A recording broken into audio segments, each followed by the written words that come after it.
I'm back. Just for kicks, I left this running. So it's been running for 24 hours. This fan has been running for 24 hours. And clearly, she can keep up. So, we gotta bring, fortunately, I can park there. I'm in this back alley. Let's bring the whole freaking van out, right? We gotta recover. Disassemble this whole guy.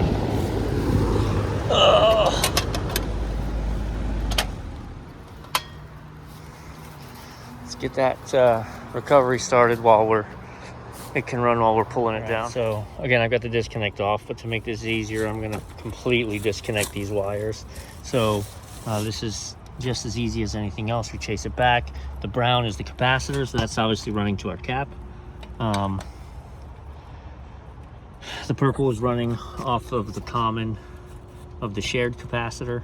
It's just a common line. It's basically, we wouldn't even have to do that. We could just run it off of this side, but you've got your black running off of line 1, your purple running off line 2.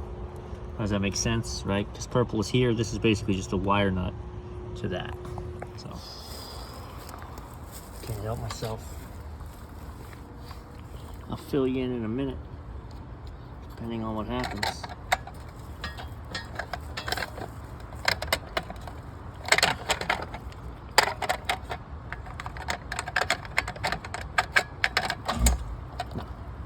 Okay. Just couldn't help myself. Wanted to try and bump it one more time with nothing in the mix, having inspected everything and put a new cap on it. Because it ohmed out. Like it could run, but it's just not running. I'm not showing every step because step 1 was before I even recovered the charge, was to make sure that these were the same.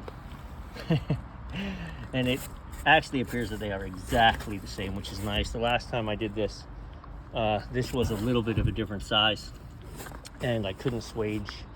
I couldn't get into it, so I had to swage and go over the top of it, which is not great. But here we are.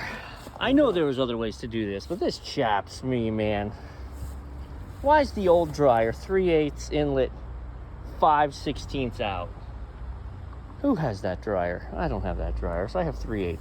So, but if you take a 3/8 and you just barely swage it, you start swaging it and then you stop swaging it, it actually nestles right down on top of that guy. Pretty nice. So, I'm gonna torch this in real quick. The stub. Then I'm gonna torch in the dryer itself. Then I'm gonna put in the compressor. There's your dryer. Now let's set the compressor. I've shown it in a minute. I just pressure tested. Soap bubbles, nitrogen, everything's good. So I'm gonna go get the vacuum, get my power maker. But I showed this like once a long time ago, and I haven't showed it recently. So for anyone who hasn't seen it,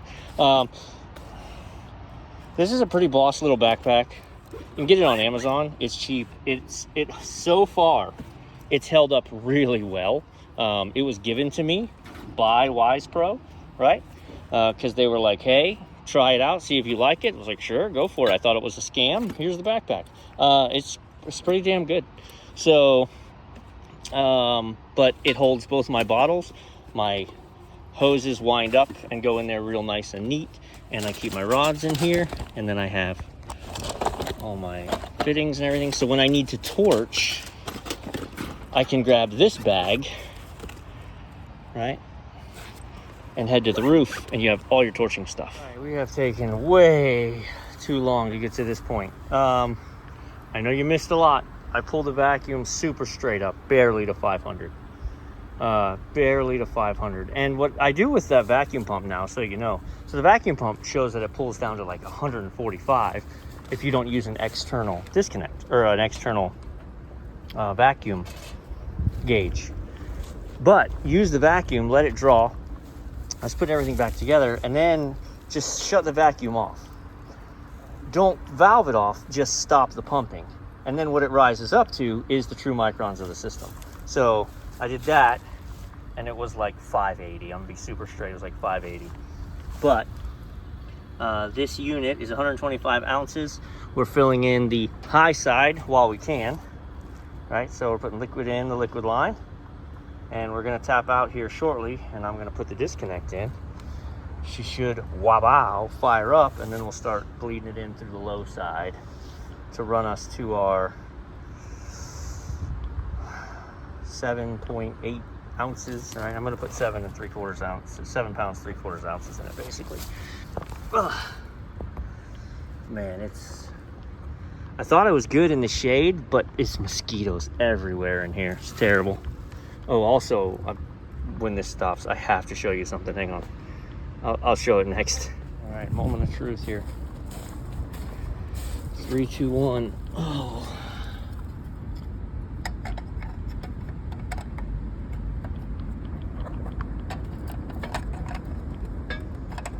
Tricky to get it just right in there. Use a new disconnect, really.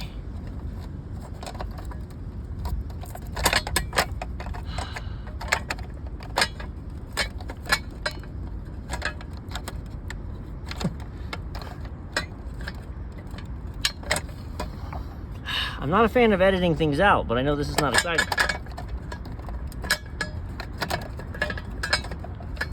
What in the world? There it is. Nope, that right side won't go in. No, it's at an angle. Compressor's running, baby. Compressor's running, baby. All right, I have it shut off. We're gonna crack this open. We're gonna watch that, feed it into 7 3/4. We're gonna change this to 410. Oh, what are we doing, Joe? Stop it. Stop it. 410. Okay. So we're not gonna get any to the high side anymore. And now we're gonna bleed it into the low side.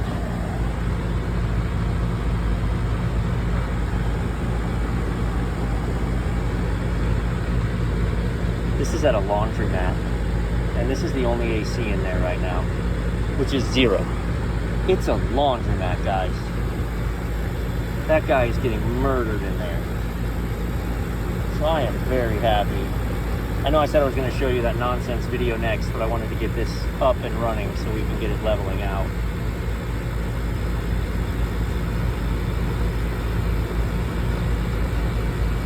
I'm gonna put 7.9 in it, right? And I'll let you do the math. There you go. Because 7.8 ounces is actually about that. Very high heat load inside, and it is 100 degrees out here. Granted, I'm in the shade. The coil could use a good cleaning. There isn't a water source here, and I wasn't gonna come and do a coil cleaning. We're probably gonna step in and do some actual service work. The contactor needs to be changed. There's all sorts of stuff, but this is emergency response stuff right here. We need to get this AC up and running. Now I own it. Now I'll dial it in. I'm working at the shopping center, and I'm walking over here to get to my vehicle, and I walk past this unit, which was running a minute ago, by the way. This is an operable unit. Look at that suction line. Look at that suction line. It comes down, and then it kinks, and then it kinks, and it kinks, and I'm just trucking stuff back and forth to the van. Do you guys ever have this, I guess, fear? You know, I knew that compressor was bad. Everything that I checked and double checked and triple checked said that compressor was bad. But man, my heart, every time you go through all this work, you spend $1,000 on a compressor and you fire it up, and it's just like, please start. It's like, I know that's what it was. Like, what if I missed something? I don't know. Maybe I'm just a crazy one, but I remember being the facility manager, super mad at the idiot who came and said it was this thing and then changed that thing and it didn't do it.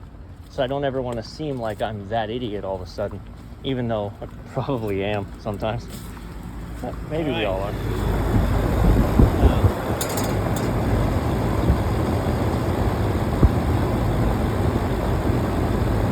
We're running pretty spot on at the moment.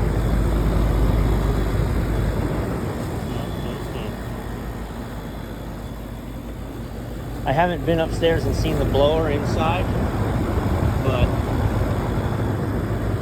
I wouldn't have that high of a suction pressure if the blower wasn't working. But it's hard to tell that it's even on inside because it's a laundromat. They are getting killed.